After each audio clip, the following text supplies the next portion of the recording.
Welcome to Candid Conversations with Dr. Mayfield. This episode is sponsored by Springs Mental Health Summit, a summit for parents, teachers, neighbors, and friends to talk about mental health in our community. For more information, go to springsummit.org. Here's your host, Trevor Sharon.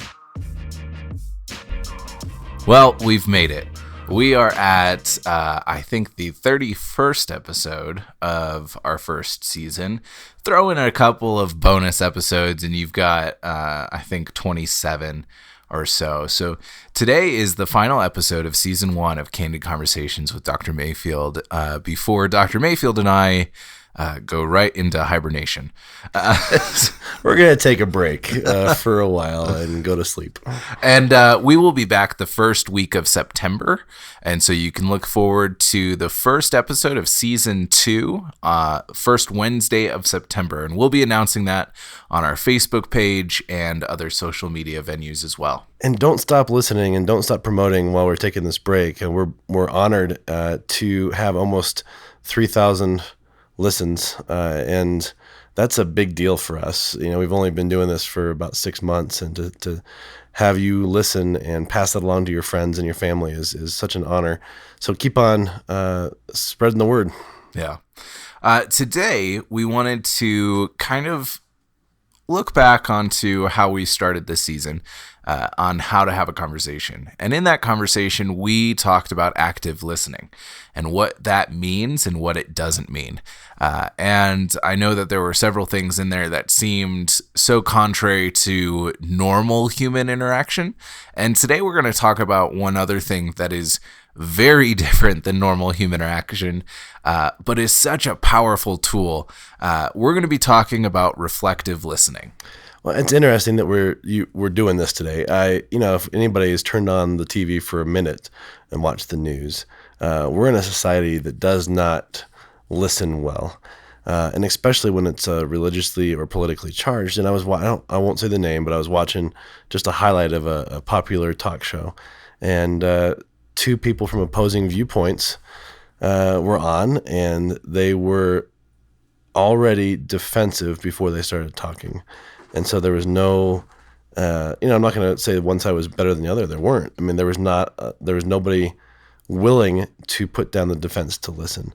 And I think, we are in crisis mode in our community, in our society, that we are leading with our opinion. We're leading with our defense. We're leading with our chip on our shoulder versus the step back going, okay, you as a human being sitting across from me are valuable because you're a human being, and so I'm going to give you some time to speak, and so I'm going to listen and reflect back to you.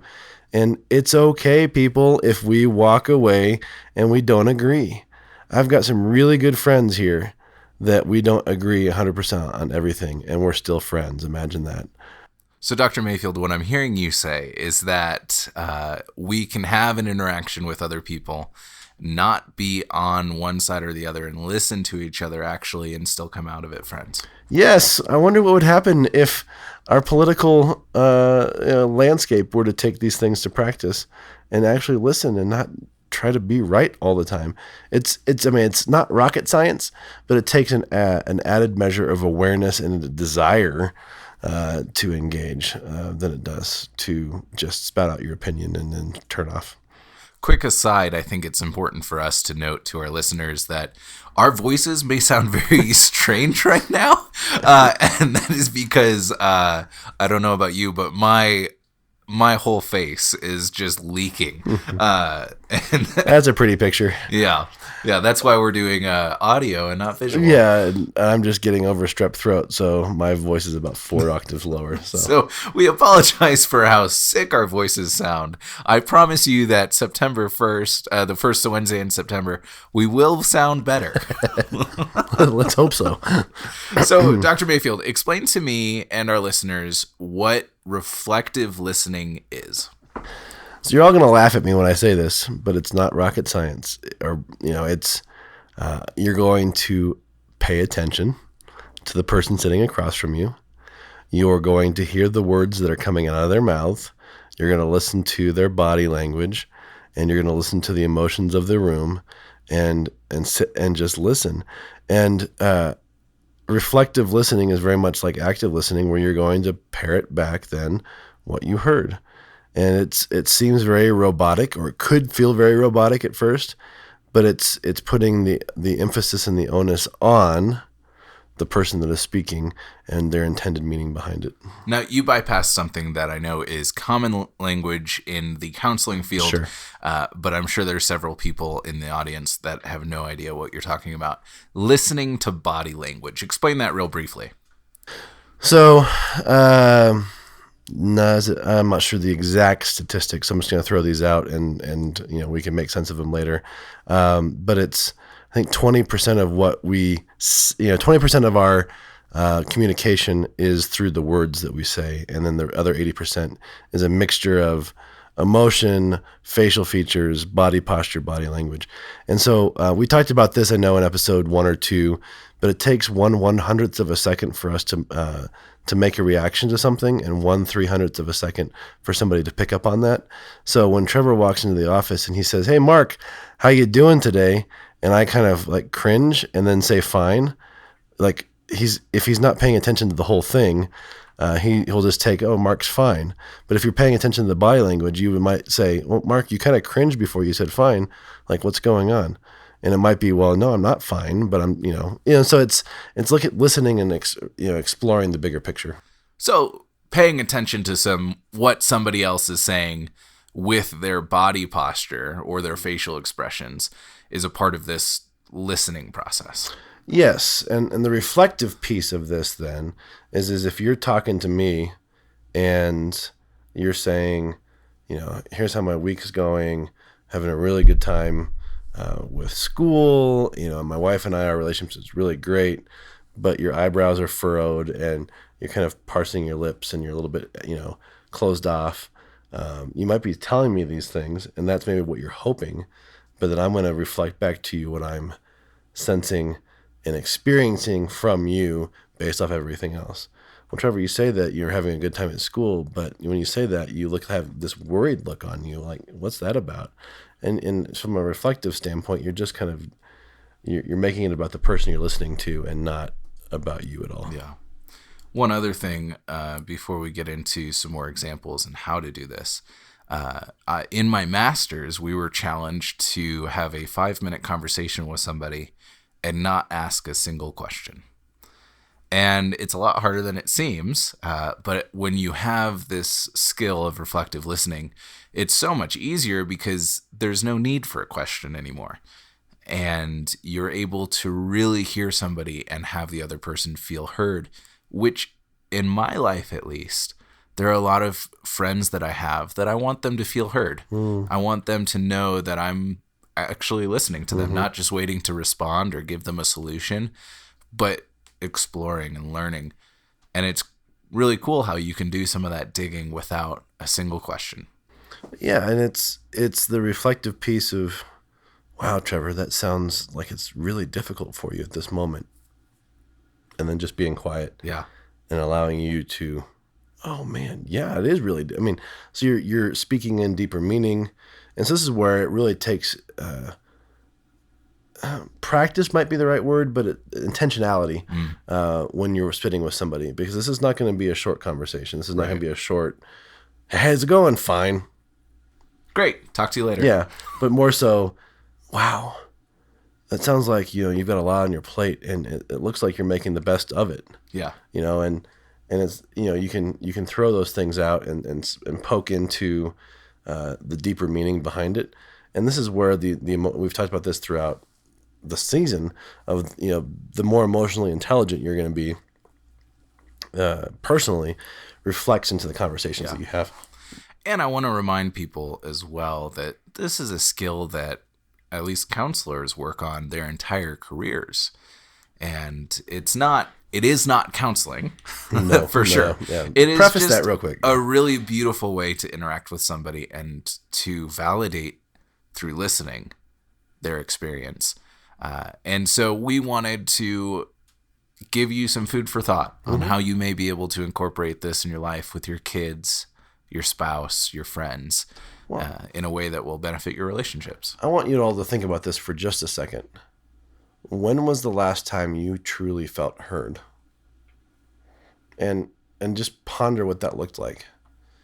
I know that a lot of us in a relationship, we enter into a relationship on a level of mutuality, whether it be a dating relationship or a marriage relationship. And yet at times we lose this art of listening because we care about the person. We want to fix it. We want to engage into the problem. We want to come out with a solution. But the reason I ask you to think about when was the last time you truly felt heard is I want you to think about, what did that do for you? What level of security and understanding and validation and value did that provide you in that moment? Maybe you walked away and there was no solutions to anything, except that you felt that the person that was sitting and listening to you heard you at the depths of who you are. So let's give our listeners a little bit of an example, and I'm going to put you on the spot a little bit as the reflective listener. And so if I was to come to you and we're talking and I begin sharing with you that right now in my life, everything seems totally chaotic. Everything's out of balance. My work life, my school life, my home life are just so full of busyness that I can't do 75% of what I want to be doing. And it's been really rough the past couple of weeks. How might you respond reflectively? Obviously, our listeners can't see this, but if I was sitting in a chair, I'd be engaged, leaning in, nodding my head. And I might throw something out like, that sounds rough. And you would respond however you'd respond. Right. And as you would talk, you'd give me more information, and so I might say that sounds rough, but there's an underlying piece to that too. Not only is that rough from a stress standpoint, sleep schedule, relational schedule, but there's a part of you that could be, grieving, what you used to have before you started the master's program, or, there's a bunch of layers. And so as you would talk, I would listen to, okay, what is he saying? And what is he not saying? Do you mind if I put you on the spot? No, go for it. But we were hanging out last night, and you had mentioned, you'd asked me the question, I feel like, I'm not doing a good enough job at my job, and I feel like because everything's so busy that I'm, at potential I'm going to lose my job. That was your self-talk, right? Right. And I didn't come in and say, you're stupid. Why would you think that? I came about going, yeah, I can understand how that feels. You're being pulled 15 different directions.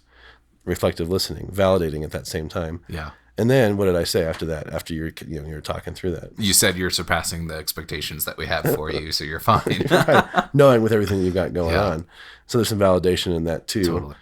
But the deeper meaning behind that conversation we had last night was, am I okay? Mm-hmm. Right. It wasn't. That was basically it, right? Yeah. I want to make sure that I'm okay, you know, and not that I'm, I can't give any more than I'm giving, right. But am I okay with where I'm at?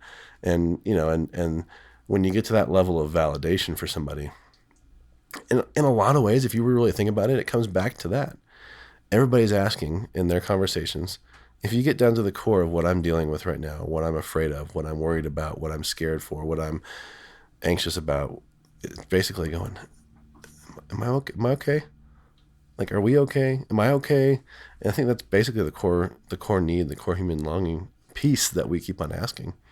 And by reflecting thoughts and feelings that you're hearing from the other person, you're saying, yeah. Yeah. Well, let me ask you, last night in our conversation, maybe you didn't feel this way, but did you feel validated? Yeah. Did you feel like I got it? Yeah. Right? Absolutely. That I've been there before? I think that right in and of itself, that connective piece is huge. Which may not have happened if you had simply said, oh yeah, don't worry about it, you're good. Right. You're like, the same message would have been given of, I'm doing what I need to be doing and doing it as well as I can and being seen for that. But the way that you did it through the reflective listening was so much more meaningful because it validated that feeling of whatever, mm-hmm. and also said where you're at right now is okay. Mm-hmm. And I think in a lot of our relationships, we kind of bypass the validation. Yes. And skip right to the don't worry about it. Well, that's the thing is I would be very different if I was in therapy. This is relational. Right. This is friendship. This is life together type stuff, where validation I think is very key. When I'm doing counseling, though, I'll do some active and reflective listening, but I'm not going to validate as much because a lot of times, if you think about it, validation keeps us from being challenged, or could keep us from being challenged. In a relationship that needs to be safe and mutual and respect, and yes, validation is key. So don't equate this to what counseling will look like, because it's like, if we come to counseling and all we do is get validated, there's not any movement towards health or change or anything like that. Which brings up kind of an aside, but also right where we're going. There was a professor that was talking about relationships and how a lot of the times when, like, for example, if my wife comes home from work and says, man, this one person is doing this one thing and it's making me so mad and I just feel this way, I have this tendency, and so do a lot of other people, to want to respond with, well, have you thought about this? And why don't you respond this way? And what he was saying is research is showing that it's actually better for me to reply with, and he used a word that I won't use here, but that stupid person. Like, I cannot believe that they're doing this.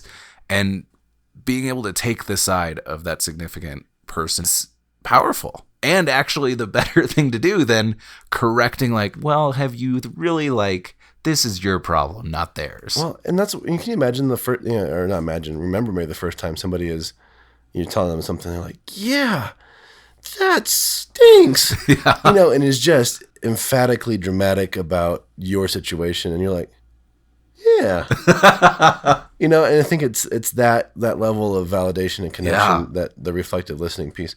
This is where a lot of couples get trapped is, my wife comes to me with an issue and she just needs to go, yeah, that really stinks. And I'm sure you're feeling this way. I'm here for you, babe. Yep. Instead, if I'm not paying attention, it's, well, you thought about this? Have you thought about this? And then her anger level just goes, through the roof. Well, really, if you interacted with them in this way, I think that's not not the way to go. Not beneficial, even if that's true. Yes. Even if that is what, from a removed from the situation person looking down, going, well, that's the next step. It doesn't matter. It matters that the person in that moment is heard, listened to, validated, and then maybe down the road, once that's done, they can come back and say, so what would you do? Right. And that's where you're invited in then to have that solution piece. Yeah. I hate unsolicited advice. Absolutely hate it. And yet, how often do we give it? I think you should really start taking unsolicited advice, Mark, because... No, thank you. I'm right there with you. I hate it.